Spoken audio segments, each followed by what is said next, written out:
साथियों नमस्कार। बिहार में महागठबंधन की तीसरी बैठक समाप्त हुई, लेकिन जो सबसे बड़ा प्रश्न चिन्ह था, आखिर महागठबंधन का सीएम फेस कौन होगा, और उस पर प्रश्न चिन्ह अभी भी कायम है। तरफ आरजेडी जहां वो कह रही है कि तेजस्वी यादव ही सीएम फेस हैं, तो वही कांग्रेस इसकी घोषणा करते हुए बच रही है। अब सवाल यहां पर यह उठ रहा है कि जैसे ही महागठबंधन की यह बैठक होती है, जहां पर यह बैठक होती है जिस रिजॉर्ट में, उसमें जो बैनर पोस्टर्स जो लगे हुए थे, उसमें सिर्फ एक नेता का फोटो था, जो कि तेजस्वी यादव का फोटो उस पूरे पोस्टर में देखने को मिला। और जो दूसरी पार्टियां हैं, कांग्रेस और जो मुकेश सहनी की वीआईपी पार्टी है, उसका सिंबल उस पोस्टर्स में था और किसी और नेता का चेहरा नहीं था। तो आरजेडी हर तरीके से ये मैसेज देना चाह रही है कि हमारे तरफ से तो ये क्लियर है कि मुख्यमंत्री का चेहरा तेजस्वी यादव ही होंगे, क्योंकि जिस तरीके से आपको याद होगा 2020 का वो विधानसभा चुनाव जिसमें कि सिंगल लार्जेस्ट पार्टी आरजेडी बनी थी और तेजस्वी यादव अपने दम पर उतनी सीटें लाए और एक मजबूत विपक्ष बिहार को मिला। लेकिन अब सवाल यह है कि बैठक के ठीक बाद पप्पू यादव निकलकर सामने आते हैं। पप्पू यादव भी जन अधिकार पार्टी को जो विलय हुआ है कांग्रेस में, पप्पू यादव की जो पार्टी थी, उसके जितने भी कार्यकर्ता और नेता थे उसके साथ बैठक किए।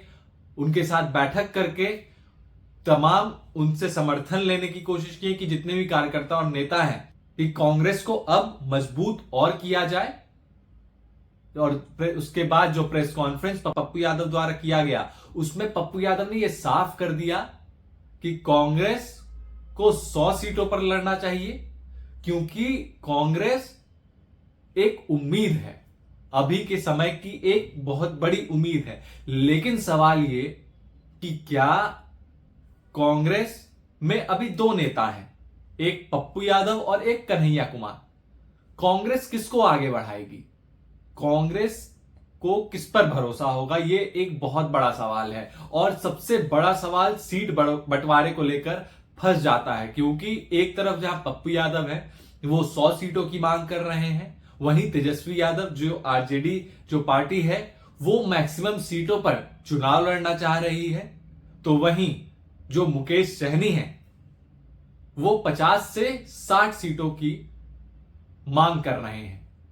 तो सवाल यह है कि 243 विधानसभा सीटों में आरजेडी अपने खाते में कितनी सीटें रखेंगी और मुकेश सहनी कितनी सीटें रखेंगे, क्योंकि आरजेडी एक मजबूत पार्टी है बिहार में, और जिस मजबूती से तेजस्वी यादव लड़े 2020 का चुनाव, विधानसभा चुनाव, जिस तरीके से तेजस्वी यादव ने लड़ा और जिस तरीके का जन समर्थन आरजेडी को देखने को मिला, ऐसा नहीं लगता है कि आरजेडी कम सीट पर समझौता करेगी। लेकिन सवाल यह कि आखिर यह बंटवारा कब होगा, और कांग्रेस में जो एक दो धरे कह लें, जो दो धरे हैं, एक पप्पू यादव और एक कन्हैया कुमार, उसको मैनेज और उसको लेवल में लाने में क्या कांग्रेस सफल हो पाएगी?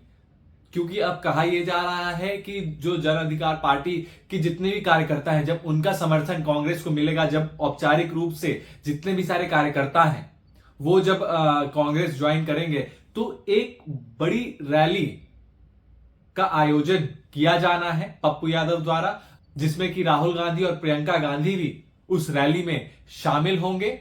उनको निमंत्रण भेजा जाएगा, ये साफ तौर पर पप्पू यादव ने कहा। लेकिन क्या इस रैली में ये प्रोजेक्ट करने की कोशिश की जाएगी पप्पू यादव द्वारा कि बिहार में कांग्रेस का अगर कोई बड़ा नेता है तो वो पप्पू यादव है? कई सारे अटकलें हैं जिसको लेकर बिहार की राजनीतिक सरगर्मियां तेज है। अब सवाल ये कि क्या मुख्यमंत्री चेहरा महागठबंधन का कौन होगा, क्योंकि एक तरफ पप्पू यादव है। अगर देखा जाए तो पप्पू यादव और तेजस्वी यादव की उतनी बनती नहीं है, लेकिन क्या इस विधानसभा चुनाव में इस पर समझौता होगा, या फिर ये तनातनी महागठबंधन के लिए कोई मुश्किल खड़ा करने वाली है? ये बहुत बड़ा सवाल है, क्योंकि जिस तरीके से पप्पू यादव अपने स्तर पर एक चेहरा जो सांसद हैं वो है, तो वहीं तेजस्वी यादव जो कि आरजेडी के एक बड़े नेता, पूर्व डिप्टी सीएम बिहार के। अब सबसे बड़ा सवाल ये कि सीएम फेस तो एक मुद्दा है ही, लेकिन सबसे बड़ा मुद्दा ये हो जाता है कि आखिर सीट बंटवारा कैसे होगा और उस पर सहमति कैसे बनेगी और कब बनेगी, क्योंकि 3 दौर की बैठक हो चुकी है महागठबंधन में, लेकिन अभी तक कोई भी सुगबुगाहट सामने निकलकर नहीं आई है। और कहा यह भी जा रहा है कि कांग्रेस इसलिए सीएम फेस का घोषणा नहीं कर रही है क्योंकि कांग्रेस प्रेशर बना रही है आरजेडी पर कि वो सीटें इस बार ज्यादा दे कांग्रेस को। तो क्या ये प्रेशर बिल्डिंग का काम कांग्रेस का काम कर जाएगा? ये एक बहुत बड़ा सवाल है। आपको क्या लगता है? वीडियो को लाइक करें, चैनल को सब्सक्राइब करें और कमेंट करना ना भूलें। नमस्कार।